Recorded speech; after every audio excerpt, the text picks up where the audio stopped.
Assalamualaikum warahmatullahi wabarakatuh. Selamat pagi dan salam sejahtera. Kita akan belajar tema 6, subtema 2, pembelajaran 2. Nah, karena pembelajaran 2 ini diawali dengan pelajaran PJOK, kita lewati dulu ya yang PJOK-nya. Nah, lalu kita mulai lagi di sini di halaman 64. Ayo mengamati. Setelah melakukan kegiatan jasmani, badan kita akan terasa lelah. Energi perlu dikembalikan lagi. Istirahat sejenak dan minum air putih dapat menyegarkan kembali tubuh kita. Perubahan energi bukan hanya terjadi di dalam tubuh manusia. Perubahan energi dapat dilihat pada peralatan yang kita gunakan sehari-hari. Pelajarilah lebih lanjut contoh perubahan energi. A. Perubahan energi listrik menjadi energi panas. Peristiwa perubahan energi ini dapat terjadi pada setrika listrik. Saat kabel setrika diberikan aliran listrik, seketika itu energi listrik berubah menjadi energi panas. Peristiwa yang sama juga terjadi pada kompor listrik dan penanak nasi listrik. Nah, ini ya. Ini adalah dari listrik baru menjadi energi panas. Makanya kalau tidak dicolokkan ke dalam stoker ke dalam ininya, tempat listriknya ini ya, colokan ini, dia tidak akan bisa menyala begitu. Jadi kalau mati lampu, peralatan ini tidak bisa digunakan, atau mati listrik ya, ini peralatan tidak bisa digunakan karena sumbernya adalah dari energi listrik. Yang B, perubahan energi listrik menjadi energi gerak. Perubahan energi lainnya adalah perubahan energi listrik menjadi energi gerak. Lihatlah alat-alat berikut. Saat menggunakan peralatan tersebut terjadi perubahan energi listrik menjadi energi gerak. Nah, ini ya. Ini kipas angin. Nah, kipas angin tadi energi listrik menjadi energi gerak. Ini juga blender, energi listrik menjadi energi gerak. Selanjutnya, perubahan energi kimia menjadi energi panas. Contoh perubahan energi kimia menjadi energi panas dapat dilihat pada kompor minyak tanah. Sebelum digunakan, kompor diisi dengan minyak tanah terlebih dahulu. Kompor dinyalakan dengan api, timbullah panas. Dengan energi panas itu kita dapat memasak nasi, memasak air, menggoreng ikan, dan lain-lain. Energi kimia lainnya adalah gas. Gas dapat digunakan untuk menyalakan kompor. Saat kompor gas menyala, terjadi perubahan energi kimia menjadi energi panas. Nah, ini ya. Ini kalau pas lagi mati listrik, kita biasanya ada yang menggunakan lilin, ada pula yang menggunakan lampu tembok. Nah, dia ini pakai minyak gas. Nah, ini ada sumbunya, nanti dinyalakan. Nah, jadi dia agak bertahan lama.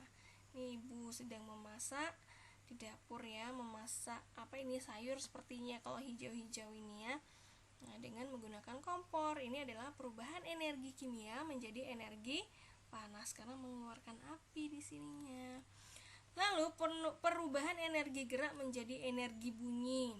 Contoh perubahan energi gerak menjadi energi bunyi dapat kita lihat saat seorang pemain drum memainkan alat musik drumnya. Ia menggunakan energi geraknya untuk membunyikan drum.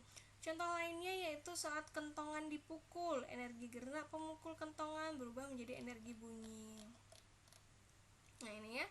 Ya, ini kan digerakkan ya. Ini kan digerakkan oleh tangannya si Pak Hansip atau Pak Linmas ya.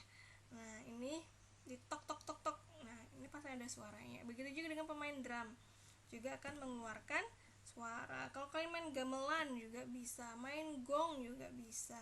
Masih banyak contoh perubahan energi lainnya. Kamu dapat mempelajarinya dengan membaca buku. Ayo bercerita, kalian telah mempelajari informasi tentang perubahan energi. Ceritakan kembali apa yang sudah kalian pelajari kepada teman dan gurumu. Jawablah pertanyaan-pertanyaan berikut ini. Perubahan energi apakah yang terjadi pada tubuh kita? Jelaskan. Nah, perubahan energi kimia menjadi energi gerak. Ya, makanan itu diolah di dalam tubuh kita dengan energi kimia sehingga menimbulkan energi yang bisa kita keluarkan menjadi energi gerak. Lalu jelaskan contoh perubahan energi listrik yang menjadi energi panas. Contohnya apa tadi tuh? Kalau tadi ada setrika, ada kompor listrik, ada pula penanak nasi listrik ya. Nah, jadi misal kita contoh setrika aja ya. Setrika membutuhkan energi listrik yang diolahnya menjadi energi panas sehingga kita bisa menyetrika baju. Jadi baju yang kusut itu akan menjadi rapi begitu. Atau yang kumal kalau orang Kutai bilang ya. Selanjutnya, perubahan energi apa yang terjadi saat kita menyalakan kipas angin? Dari energi listrik menjadi energi gerak. Berikan contoh perubahan energi kimia menjadi energi gerak ya. Apa tadi itu yuk? Yang energi kimia menjadi energi gerak. Ya, seperti di dalam tubuh kita tadi ya. Nah, misalnya manusia bisa bergerak karena telah memakan atau mengonsumsi sesuatu. Nah, itu adalah energi kimia yang diolah menjadi energi gerak. Selanjutnya, saat temanmu memainkan rebana, perubahan energi apa yang terjadi? Nah, memainkan rebana itu adalah energi gerak ya, karena kan dipukul pakai tangan ya rebananya. Jadi energi gerak menjadi energi bunyi atau suara.